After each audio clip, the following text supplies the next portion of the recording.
Bapak Ibu yang saya kasihi dalam Tuhan kita Yesus Kristus. Pada hari ini saya mengajak kita membaca firman Tuhan dari Markus pasal 14 ayat 32 sampai yang ke-42. Tema firman Tuhan hari ini adalah strategi mengalahkan pencobaan. Bapak Ibu yang saya kasih dalam Yesus Kristus, ada 3 strategi yang dapat kita pakai untuk mengalahkan pencobaan. Strategi yang pertama adalah kita harus memiliki teman doa. Pada ayat yang ke-32 di sini dikatakan bahwa Yesus mengajak Petrus, Yakobus dan Yohanes untuk berjaga-jaga. Dia mengajak murid-muridnya untuk bersama-sama berdoa di Taman Getsemani. Artinya di sini bahwa Yesus tidak menghadapinya sendiri. Ketika dia akan menghadapi pencobaan yang sangat luar biasa sekali, dia tahu bahwa sebentar lagi dia akan ditangkap, dia akan disiksa, akan disalibkan. Yesus memanggil murid-muridnya untuk bersama-sama dengan Yesus.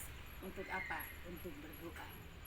Bapak Ibu yang saya kasih dalam Yesus Kristus, Yesus memberikan teladan kepada kita bahwa ketika kita menghadapi pencobaan, jangan pernah kita menghadapinya sendiri. Kita butuh yang namanya teman.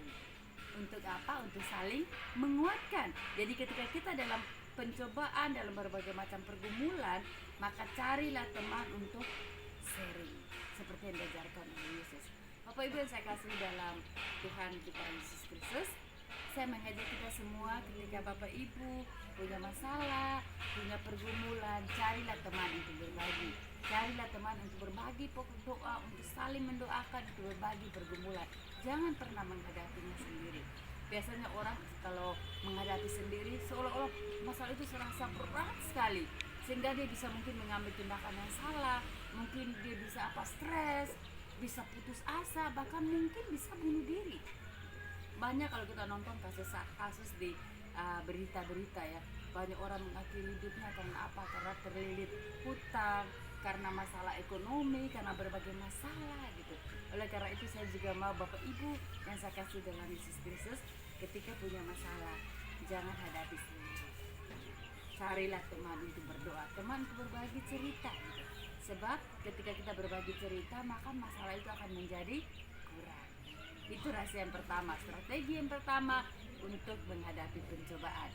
Yang kedua, strategi untuk mengalahkan pencobaan di sini dikatakan oleh firman Tuhan, yaitu berjaga-jaga. Pada ayat yang ketiga dikatakan di situ bahwa Yesus menyuruh mereka supaya apa? Berjaga-jaga. Berjaga-jaga berarti waspada terhadap segala sesuatu yang kemungkinan negatif terjadi akan hidup kita. Contoh misalnya kita lihat, berjaga-jaga artinya juga sikap untuk awas-awas atau hati-hati terhadap segala kemungkinan-kemungkinan yang akan terjadi. Mengapa kita perlu jaga-jaga? Karena hari-hari yang kita jalani ini penuh dengan perubahan-perubahan, penuh dengan hal-hal yang mungkin kita tidak bisa duga bisa terjadi sewaktu-waktu. Dan tidak ada seorang pun yang tahu kapan hal itu terjadi. Oleh karena itu mari kita berjaga-jaga. Berjaga-jaga di sini artinya jangan pernah lengah, jangan pernah terlena, tetapi kita harus siap sedia. Nah, hal apa saja bisa membuat kita jatuh sehingga kita tidak bisa berjaga-jaga? Ya, mungkin bisa karena harta, takhta, kedudukan, apalagi jabatan, kebiasaan buruk, hobi, pergaulan. Itu bisa membuat kita jatuh di dalam pencobaan.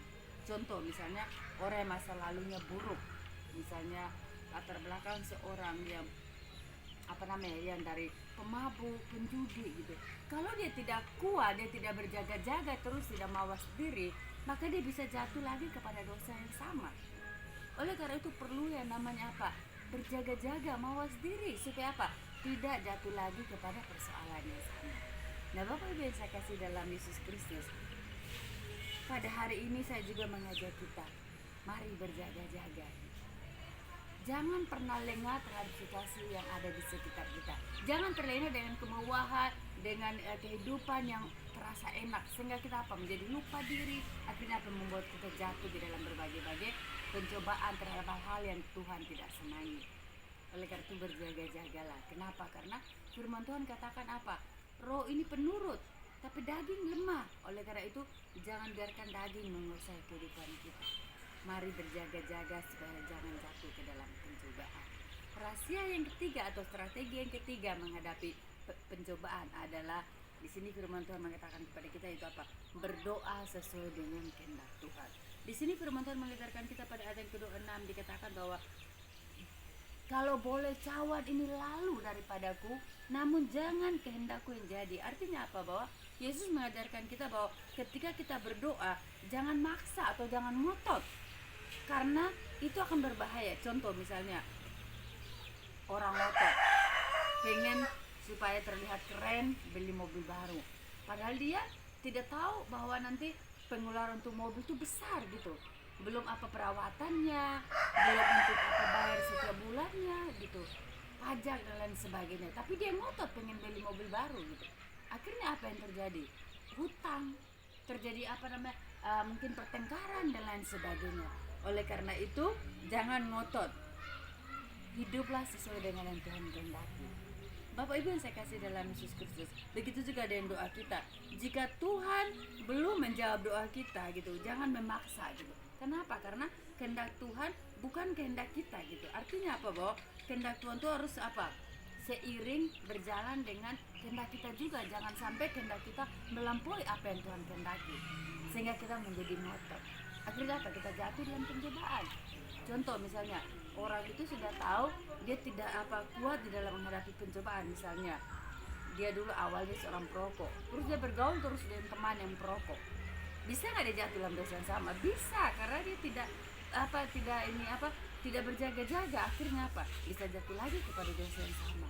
Oleh karena itu, mari selaraskanlah hidup kita dengan keinginan Tuhan. Jadi di sini Tuhan katakan bahwa banyak orang yang ngotot gitu, banyak orang memaksakan kehendaknya.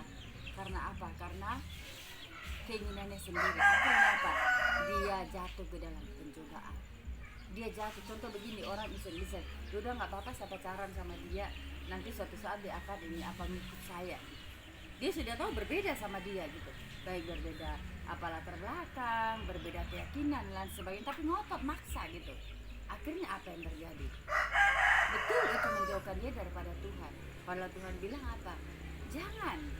Nah Bapak Ibu yang saya kasih dalam Yesus Kristus, mari juga hari ini melalui firman Tuhan saya mengajak kita supaya benar-benar kita apa? Berdoalah sesuai dengan kehendak Tuhan, hiduplah sesuai dengan apa yang Tuhan kehendaki, jangan maksa. Nah biar melalui firman Tuhan hari ini supaya kita bisa mengalahkan pencobaan, itu yang pertama kita harus apa? Mencari teman doa. Yang kedua kita harus berjaga-jaga, dan yang ketiga berdoalah sesuai dengan kehendak Tuhan. Saya percaya melalui firman Tuhan itu akan membuat kita bisa mengalahkan pencobaan-pencobaan yang datang menghantai kita. Kiranya firman Tuhan memberkati kita semua. Shalom.